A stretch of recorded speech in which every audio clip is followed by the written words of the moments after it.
ओ God, यहाँ तो पूरा श्रिंक भरा पड़ा है गंदे बर्तनों से। सब बर्तन जूठे पड़े हैं। अब मैं खाना कैसे बनाऊं? ये मेरी देवरानी दिव्या भी ना एक नंबर की आलसी है। सुबह जब शीला बर्तन धोकर जाती है तब तो सबके लिए नाश्ता बना लेती है, लेकिन जब शाम को यहाँ बर्तनों का पहाड़ इकट्ठा होता है तो वो महारानी अपने कमरे में चूहे की तरह डूबकर बैठ जाती है। अभी बताती हूँ मैं इसे। दिव्या, अरे ओ दिव्या, कहाँ है? क्या हुआ जेठानी जी? मुझे बिग बॉस देखना है। अरे मुझे यहाँ सबके लिए रात का खाना बनाना है, लेकिन यहाँ तो बर्तनों का ढेर लगा हुआ है और तू महारानी है कि जिसे अपना बिग बॉस देखना है। चल पहले जल्दी से सारे बर्तन धो। हैं? क्या मैं बर्तन धो? ना बाबा ना, मैंने आज ही मैनिक्योर करवाया है, फिर उसके पैसे वेस्ट चले जाएंगे। ये तो तेरा हर हफ्ते का बहाना है। जब जानती है कि घर के कामकाज में खराब होना है तो क्यों बेकार पैसे फूक कर आती है। चल अब बर्तन धो, मुझे खाना बनाने में देर हो रही है। एक बार कह दिया ना नहीं धोऊंगी, आप धो लो, मैं खाना बना लेती हूँ। इसी तरह दोनों एक दूसरे पर बर्तन धोने का काम टाले जा रही थी। उधर बाहर डाइनिंग टेबल पर बैठे घर वाले खाने का वेट कर रहे थे। हे राम, खाना कहाँ रह गया? मेरे पेट में तो चूहे कूद रहे हैं, लेकिन ये रसोई से आवाज कैसी आ रही है? माँ लगता है दोनों फिर से शुरू हो गई। धत तेरी की, फिर तो मिल गया हमें आज भी खाना। अनुज बेटा ऐसा कर, तू बाहर से ही खाना मंगवा ले। एक दिन इन दोनों बिल्लियों की लड़ाई में भूख के मारे ही मैं परलोक न सिधार जाऊं। हाँ भी ऑर्डर कर देता हूँ माँ, वैसे भी हमारे पास और चारा भी क्या है। उधर दोनों अभी भी बहस ही किए जा रही थी।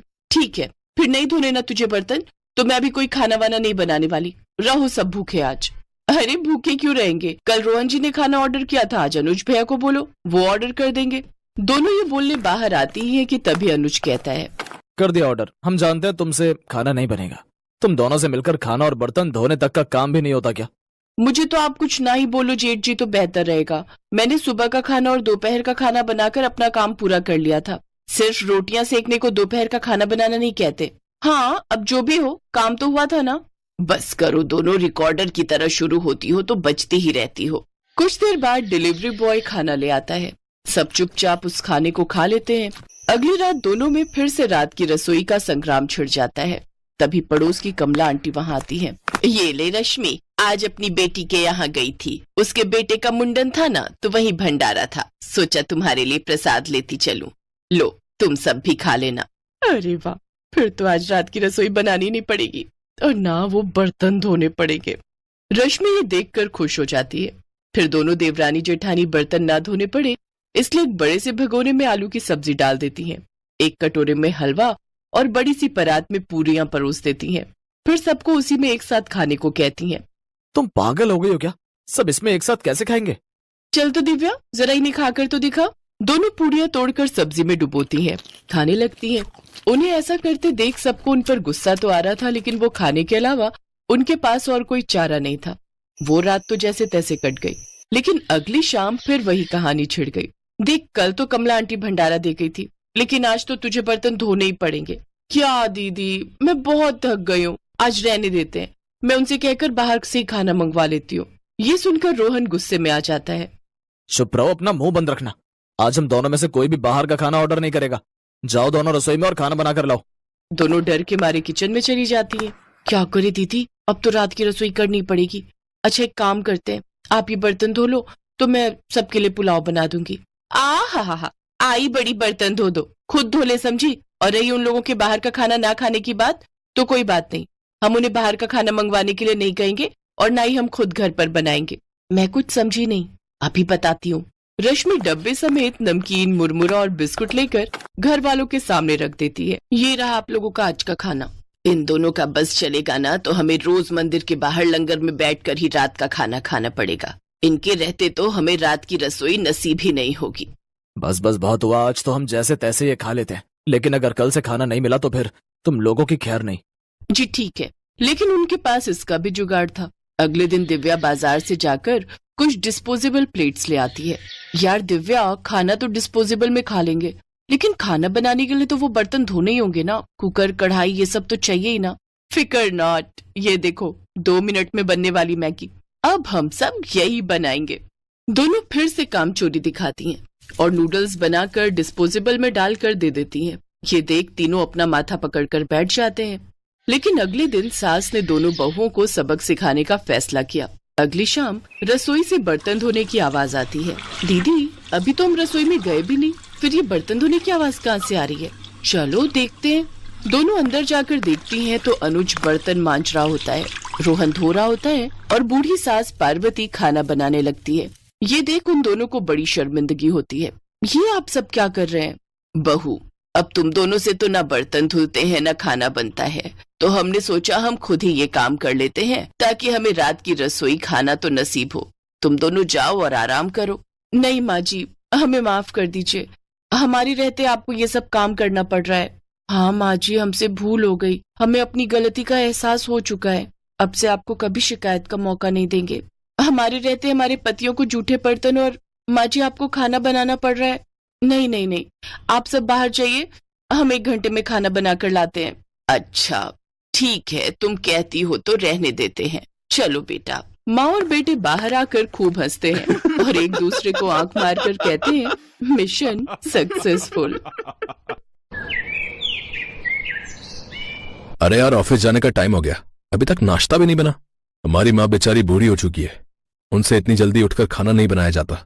काश हम लोगों ने ब्रह्मचर्य का पालन ना किया होता तो हम शादी कर लेते, लेकिन हम लोगों ने तो बाबा जी को कसम दी थी कि हम कभी शादी नहीं करेंगे, और उसी वजह से हम आज इस मुकाम पर भी तो हैं। ब्रह्मचर्य की कसम आप तीनों ने खाई है, लेकिन इतने में किचन से मीनल के खांसने की आवाज आई। ये तो माँ की आवाज है। चलो चलकर देखते हैं। चारों भाई किचन में गए तो देखा कढ़ाई में सब्जी पक रही थी जिससे बहुत सारा धुआं निकल रहा था और उनकी माँ जमीन पर बड़ी खांस रही थी। रोहन ने देखा तो सब्जी जल चुकी थी। जल्दी से चारों भाइयों ने मिलकर अपनी माँ को उठाया और कमरे में ले आए। माँ, आज के बाद आप खाना नहीं बनाओगी? काश मेरी एक बेटी होती तो सबके लिए खाना बना देती, और शादी की बात तो मैं तुम लोगों से कर ही नहीं सकती क्योंकि तुम लोगों ने ब्रह्मचर्य की कसम ले रखी है। माँ, ब्रह्मचर्य की कसम मेरे तीनों भाइयों ने ली है, मैंने तो नहीं। रोहन की बात सुनकर मीनल और उसके तीनों भाइयों की उम्मीदें जाग उठी। तो ठीक है रोहन, मैं तुम्हारी शादी की बात पंडित जी से चलाती हूँ। वैसे हम चाहते तो नहीं थे कि रोहन की शादी हो, लेकिन जब खाना बनाने में इतनी समस्या हो रही है तो रोहन की शादी कर ही देते हैं। अगले दिन मीनल ने पंडित जी को बुलाया। पंडित जी, हमें बस ऐसी लड़की चाहिए जो हमारे खाने पीने का ध्यान रख सके। ठीक है बहन जी, आप चिंता मत कीजिए। इतना कहकर पंडित जी वहाँ से चले गए। मैंने आप लोगों से कितनी बार कहा है कि अगर हम सिर्फ खाने पीने का ध्यान रखें तो कभी बीमार नहीं पड़ेंगे। तुम लोग जब देखो तब अस्पताल के चक्कर ही लगाया करते हो। कभी हमारे परिवार की तरफ देखा है? हम में से कोई आज तक अस्पताल नहीं गया। मैं 50 साल की हूँ पर कहीं से लगती हूँ। ये औरत 50 साल की है? मुझे तो यकीन ही नहीं हो रहा है अपनी आंखों पर। पंडित जी अब दिन रात उस औरत का पीछा करने लगे। किसी तरह उन्होंने उस औरत के घर का पता कर लिया और ये भी पता लगा लिया कि उनकी एक जवान बेटी है जो शादी लायक हो चुकी है। एक रोज पंडित जी उस औरत के घर पहुंच ही गए।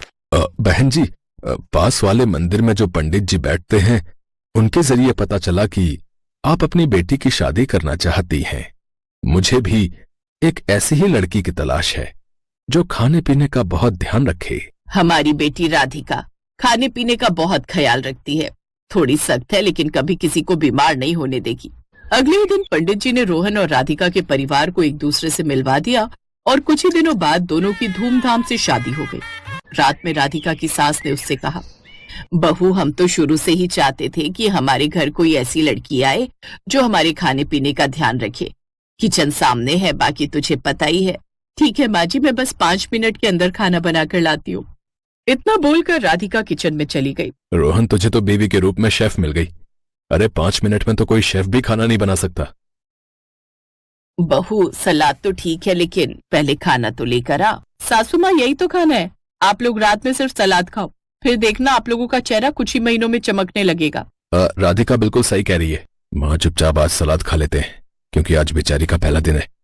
हो सकता है थक गई होगी, इसीलिए उसने सिर्फ सलाद बना दी। अगले दिन ऑफिस में चारों भाई बहुत खुश थे। रोहन, आज तेरी बीवी लगता है बहुत अच्छा खाना बनाएगी। हाँ, क्योंकि आज तो बहू की थकावट भी दूर हो गई होगी। आप लोग बिल्कुल सही कह रहे हो भैया।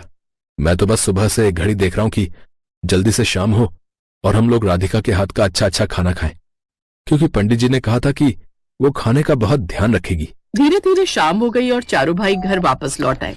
आप लोग हाथ मुंह धोकर तैयार हो जाइए, खाना तैयार है। कर राधिका वहाँ से चली गई। चारों भाई बहुत खुश हुए। देखा तुम लोगों ने, आज बहू ने खाना पहले से ही तैयार करके रखा है। रोहन, तेरी तो किस्मत ही चमक गई ऐसी बीवी पाकर। पंडित जी की तो हमें आरती उतारनी चाहिए। खैर, सभी लोग जल्दी जल्दी हाथ मुंह धोकर तैयार हो गए। मीनल भी खाने की टेबल पर ही बैठ गई। थोड़ी देर बाद राधिका एक बार फिर से सभी के लिए सलाद लेकर आ गई। सभी लोग फिर से हैरान हो गए। बहू, आज फिर से सलाद? सासू माँ, मैंने आपसे कल भी कहा था कि रात में सिर्फ सलाद ही खाओ। राधिका, पंडित जी ने तो कहा था कि तुम खाने पीने का बहुत ध्यान रखती हो। यही ध्यान रख रही हो तुम हमारे खाने का? हाँ, और कैसे ध्यान रखूं? आप क्या चाहते हैं, मैं आप लोगों के लिए मसालेदार सब्जियां, रोटी, कढ़ी चावल, अंडा करी, मटन करी ये सब बनाऊं? ये सब तो मैंने जिंदगी में कभी छुआ ही नहीं। ये सब सुनकर मीनल और उसके बेटों के पैरों के नीचे से जमीन खिसक गई। खैर, मजबूरी में सभी लोगों ने सलाद खाया और सो गए। अब हर रात राधिका सभी के लिए सिर्फ सलाद ही बनाती थी, जिस वजह से सभी लोग परेशान हो गए। फिर एक रोज चारों भाइयों ने मिलकर एक फैसला किया। रोहन, कल संडे है और कल शाम को हम अपने दोस्तों को खाने पर इनवाइट करते हैं। राधिका को बोल देंगे कि उसे देखने के लिए हमारे कुछ दोस्त आने वाले हैं, तब मजबूरी में कुछ न कुछ खाना जरूर बनाएगी। इस तरह से रात में रोहन ने अपनी पत्नी राधिका को संडे रात की पार्टी के बारे में सब कुछ बता दिया। मतलब मोहल्ले की सभी औरतें और आपके दोस्त आने वाले हैं। हाँ हाँ, सब आने वाले। सब तुम्हारे हाथ का खाना खाना चाहते और तुम्हें देखना भी चाहते। अगर उन्हें तुम्हारा खाना पसंद आया तो सभी के हाथों तुम्हें बहुत अच्छे अच्छे गिफ्ट्स भी मिलेंगे। क्या बात कर रहे हैं आप?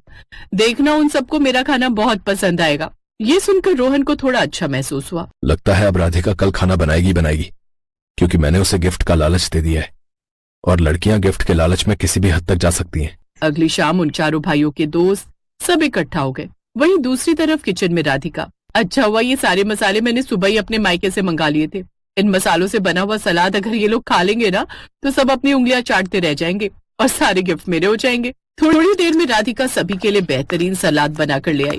इस बार सलाद में कुछ अलग तरीके के मसाले पड़े हुए थे और ये सलाद साधारण नहीं था। सेब, अंगूर, अमरूद, केला, जामुन, मूली, गाजर, शिमला मिर्च, शलजम, ये सब कुछ मिलाकर रंग बिरंगा सलाद सबके सामने रखा था। तभी मोहल्ले की एक औरत बोली, अरे वाह, देखने में तो ये काफी खूबसूरत लग रहा है।